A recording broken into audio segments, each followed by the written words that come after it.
The movie opens with three women banging on a bathroom door, looking for a missing groom. After they leave, we see our protagonist, Taylor, sitting on the toilet and looking at his phone. He's feeling melancholy while scrolling through photos of him and his girlfriend. Taylor's girlfriend, Bobo, calls him, and they agree to watch a movie together. After the call, Taylor sneaks out of the event venue and gets in his car. Before he can change a tire, one of the girls from earlier calls him asking him where he is. He pretends that the signal is bad and hangs up. We see Taylor thinking deeply about something, perhaps contemplating past events, and how his life ended up this way. The next scene takes place 1 year in the past. Taylor asks directions from a middle-aged woman. She suddenly freaks out because she recognizes him as the famous child actor. She declares herself a huge fan and starts showing him all her magazines with him on the cover. The whole situation takes an uncomfortable turn as he finds out that there are still fan clubs dedicated to him. Moments later, Taylor gets mobbed by a group of women. After finally escaping the mob, Taylor tries to go on with his day, but he suddenly stumbles upon a scene. A woman is on her knees, begging her lover not to break up with her. For some reason, Taylor's vision becomes blurry when looking at the woman. When the woman's ex-boyfriend gets fed up, he physically assaults her. Taylor chooses to turn back instead of helping her. This is the first time he sees Bobo, and he has no idea they'll meet again. 3 months later, we see Taylor meet up with 3 men one at a time. All of them are boyfriends of his 3 sisters. The 3 of them all ask him similar favors, which is to help them lie to his sisters, corroborating their alibis. This is not the first time they've requested such a thing, so he ends up agreeing with all of them. Later that night, Taylor attends dinner with his sisters and their boyfriends. All of his sisters ask him if he was with their boyfriends last night. Since all of the alibis are different, he comes up with a way to connect all of the stories. It's an exhausting conversation, but he pulls it off. After a lengthy conversation, his sisters inform him that they have a female friend coming over from Canada. Seconds later, a cute lady named Ching walks in and joins the group. Taylor feels nervous because he had no idea that his family had set up a blind date for him. After dinner, Taylor tries asking Ching if she wants to watch a movie with him. She tells him to drop the act. After all, they both know they're just there because their parents set up a blind date.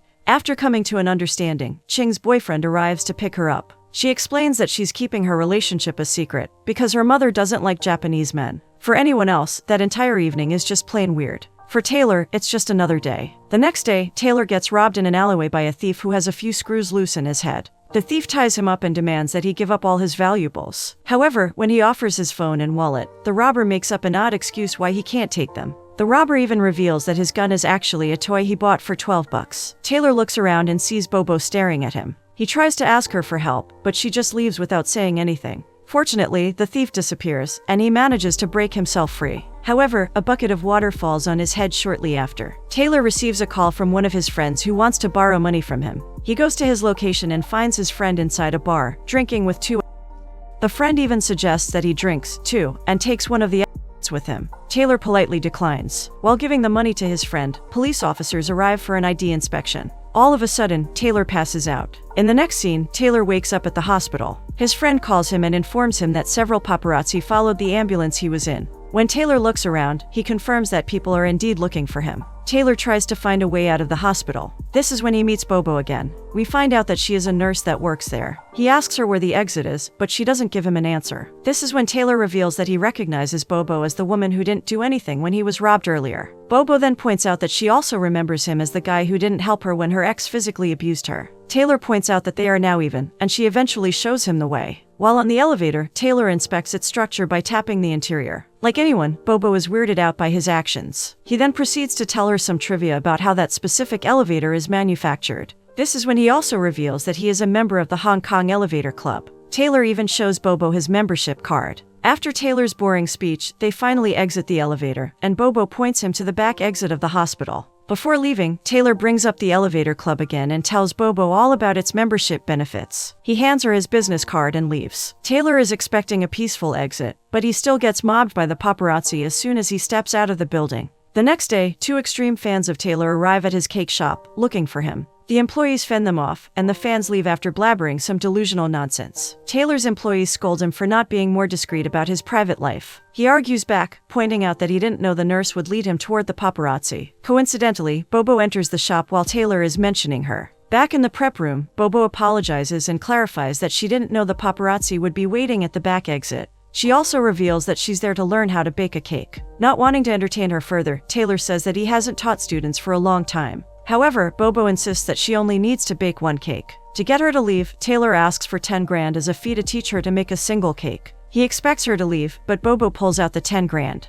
He finally agrees to teach her. Before the teaching session, Taylor asks Bobo what cake she wants to make. He gets frustrated with her vague answer, so he starts asking her who the cake is for. This is when Bobo reveals that it's for her ex-boyfriend. The following scenes show Taylor showing Bobo the cake-making process, but he's also making sure to have fun while doing so. At one point, Taylor observes Bobo, and his vision becomes blurry again, and it only clears up after a few seconds. They finish making the cake, and Taylor asks if she wants a taste. Bobo declines and points out that she's already late for her rendezvous. Taylor takes Bobo to the meeting place, but once they get there, she is in a hurry to send him away. She doesn't want Taylor to see what happens next. Taylor sticks around and sees Bobo giving the cake to her ex-boyfriend. We find out that the ex is actually a married man. He pleads with Bobo to forget him and move on, as he can't keep lying to his wife. After exchanging a few more words, the ex tries to leave. Bobo asks if there is anything else that he wants to say. He proceeds to recite the lyrics of a song, implying that their relationship brought him pain. Taylor joins in the conversation just to insult the ex-boyfriend and recite some lyrics as a rebuttal. When the man asks who Taylor is, he pretends to be Bobo's new boyfriend. Surprisingly, the ex-boyfriend is over the moon.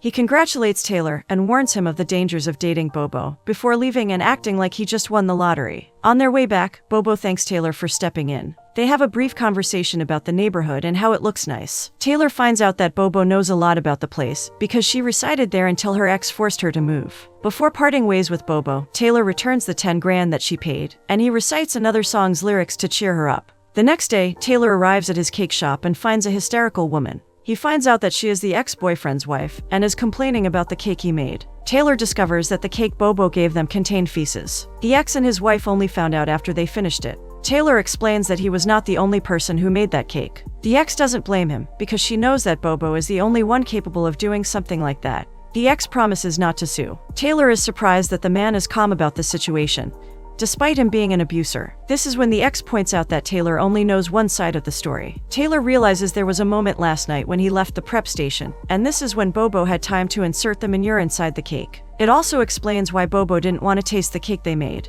Cut to the next scene, Taylor meets up with Bobo at the hospital. She explains why she pulled such a vile stunt. According to her logic, if she does something that will make her ex hate her, at least she will be remembered for something. She tries to make him empathize by asking him if he ever hurt someone he loved. Unfortunately, this doesn't make her logic any clearer. Taylor leaves without saying a word. Days later, we see Taylor with his fellow elevator club members, checking out an old lift. According to a legend, the creator of the lift cursed it. Only one person may ride it, because if two people did, they would both lose their lives inside. This is the reason why it has a lot of warning posters placed on it. When the other members leave, Taylor finally gets his turn to ride the cursed elevator. Before he can get in, Bobo shows up and shows him her club membership card. He never expected her to actually sign up. He suggests that Bobo ride the lift first, and they can alternate riding it afterward. She takes the elevator first, and Taylor takes the stairs, meeting her several floors below. After that, he rides it upwards, and she meets him on the upper floor. This goes on for a while, and, weirdly enough, the activity builds romantic tension between them.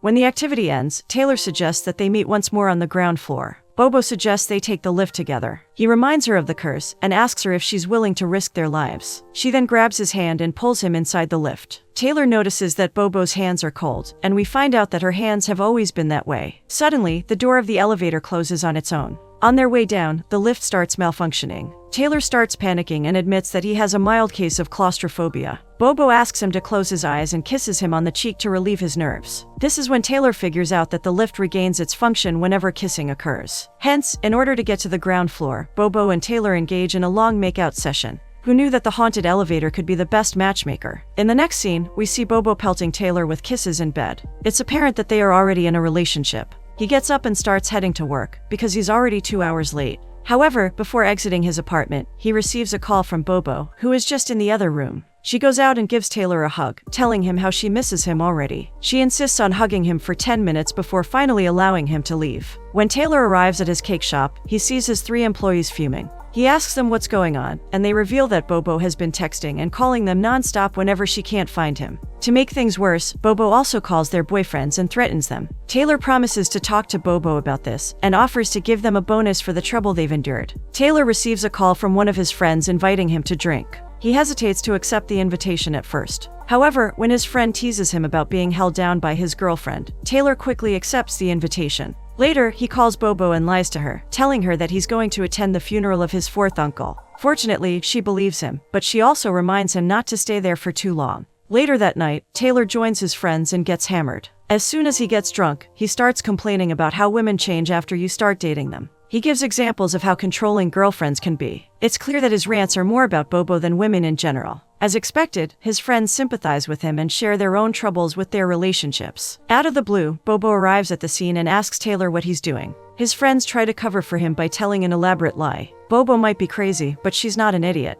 She sees through their lies. In the end, Taylor sends his friends away and ends up shouldering the bill. Once his friends leave, Taylor sits down with Bobo, and he prepares to hear her nagging. She gives him a piece of his mind, but he's too tired to care. Her arguments don't seem to register in his mind. Taylor eventually tells Bobo that he's tired, and seconds later, he falls asleep in front of her. When Taylor wakes up, he sends Bobo a voice message apologizing for whatever he said last night. Then, moments later, his doorbell rings, and Bobo arrives. She tells him that he should quit drinking. He points out that he rarely even drinks. Still, Bobo insists that even moderate consumption of alcohol can lead to addiction. She shows him an item that he should wear later to dinner, to mark the beginning of his journey to quit alcohol. Later that night, while walking with Bobo, we see Taylor wearing a helmet in the shape of a beer mug. A lot of people are staring at him, and some are even taking pictures. He tries to get out of the situation, but Bobo threatens to break up with him if he leaves. Taylor decides to put up with the humiliation. Moments later, the couple bump into a woman named Wiley. This woman immediately runs away the moment she sees Taylor. As expected, Bobo asks who the woman is when they arrive at the restaurant. Taylor tries to change the topic and dodge the question, but Bobo is determined to get an answer. Another argument erupts between the couple, and this time, for some reason, the other customers at the restaurant chime in with their own opinions. Even the server joins the conversation occasionally. At one point, Taylor loses his patience. He takes off his ridiculous headpiece and walks out of the restaurant. In the next scene, we see Taylor back in his cake shop. He remembers the time when he was baking cakes with his ex. He remembers the moment he measured the temperature of her hand, just to know how hot or cold their love was. He melts chocolate at that specific temperature, and uses it as an ingredient for a cake called the Cake of Memories. One of the most prominent memories in his head is the moment Wiley tasted the cake he made for her. While reminiscing, Taylor suddenly remembers the moment when Bobo asked him if he ever hurt someone he loved. Later, while walking down the street, Taylor sees posters of him plastered all over two sides of a building. It's not hard to guess who is crazy enough to do this. While taking the posters down, he receives a call from his sister telling him to go back to the cake shop. When Taylor arrives at the shop, his sister and his friends are waiting for him. They all tell him about various incidents that happened to them that night. For one, someone spilled a bucket of paint on one of his friends. He finds out that his dog is also missing. They think that all of the incidents are connected to Bobo. Coincidentally, while everyone is discussing what to do next, Bobo calls Taylor informing him that she is in his apartment. When Taylor arrives at his home, the lighting is similar to that of a typical horror scene. He finds out that Bobo is there making a romantic dinner for two. Taylor sits down and smells the food, checking if any of it has feces in it. Bobo also serves him a roast suckling pig that she claims took her all day long to prepare. However, Taylor believes that Bobo actually murdered and cooked his dog, Lucky. After all, at this point, he knows Bobo is capable of doing so. During dinner, Taylor confronts Bobo about all of the stunts she has pulled so far. He tells her about the posters and the incidents that happened to his friends and family. Bobo admits that she put up the posters, but has no idea about the other incidents. While they are arguing, Taylor receives a call from his sister. He finds out that his friends and family have resolved their issues, and all of them have nothing to do with Bobo. More importantly, his dog Lucky has already been found. After the call, Taylor and Bobo have a sincere conversation about fixing their relationship. He tells her about feeling suffocated because of her clinginess. Surprisingly, Bobo agrees to think about her approach and reconsider her actions. She also promises to never mention Taylor's ex again. However, as soon as they exit the apartment and get on the elevator, Taylor finds out that Bobo is now living in the same building as him. He is absolutely mortified. The next night, Taylor bumps into Ching and finds out that he recently lost her boyfriend due to a hiking accident. She requests that Taylor makes the favorite cake of her late boyfriend, so she can have a taste of it. Unfortunately, Ching doesn't remember what type of cake it is, and the receipt that she presents to Taylor is unreadable. Taylor decides to help her anyway by creating a cake using Ching's memory of her boyfriend. Taylor ends up creating the Cake of Memories, similar to the one that he baked for his ex. When Ching tastes it, she remembers that her boyfriend is not deceased. In reality, her boyfriend left a letter for her, breaking up with her. She was so stressed out that she fainted and forgot what happened. Taylor's cake made her remember all of it. When Taylor returns home, he immediately gets a call from Bobo. She is watching the security footage of cameras at the building's entrance. She starts grilling Taylor, asking why he is 10 minutes late. Somehow, Bobo doesn't remember that she made a promise not to be overbearing just yesterday. When Taylor meets Bobo, they have an argument again. Their argument continues even while riding the elevator. After several back and forths, the two never come to a mutual agreement, and Taylor is fed up. He reveals that when he was head over heels for her, his vision was always blurry when looking at her. However, now he sees her clearly, in more ways than one. Before breaking up with her, he tells her that he's already found a place to move. They break up in the same type of place where they fall in love, an elevator. In the next scene, we see Taylor and his employees heading out of the cake shop. They bump into Ching, who just got back from her flight. She gives everyone a gift. On the other side of the street, we see Bobo watching from a distance. She thinks that Ching is Taylor's new girlfriend. The next day, Wiley and Bobo bump into each other at the hospital. They sit down to talk. This is when Bobo finds out something about Taylor that shocks her. Wiley talks about her relationship with Taylor and how she broke up with him because he was a control freak. Every example of clinginess that Wiley mentions mirrors Bobo's exact behavior towards Taylor. It seems that Bobo and him are not so different after all. Bobo thinks that Wiley is lying to her to ruin her relationship with Taylor, as if it's not already ruined. However, Wiley fires back by suggesting that maybe Taylor didn't love Bobo enough to act clingy toward her. Later that night, Taylor sees Bobo passing by and approaches her. After greeting each other, Bobo starts interrogating Taylor about Ching, thinking she is his new girlfriend. Taylor is disappointed that Bobo still hasn't changed. The conversation gets more serious as Bobo mentions that she met Wiley and found out about his true nature. She desperately tries to convince him to get back together with her. Unfortunately, the ex-lovers are interrupted by a thief, the same one that mugged Taylor before. He ties them together on a lamppost and starts muttering nonsense. The thief asks Taylor where to go next, since he isn't familiar with the place. Instead of giving him the right directions, Taylor tricks him into going to the nearest police station. Since Taylor and Bobo can't free themselves, they pass the time by chatting and looking at the night sky. Bobo tries asking him about his past, but he doesn't share anything. Instead, he makes a bet that if they see a specific constellation, they will tell each other their secrets. The constellation never appears, but in the end, they agree that they can start hanging out again. By the end of the night, a lady passes by, so they ask her to free them and call the police. The scene then shifts back to where the start of the movie left off. Taylor is in his car, preparing to meet Bobo.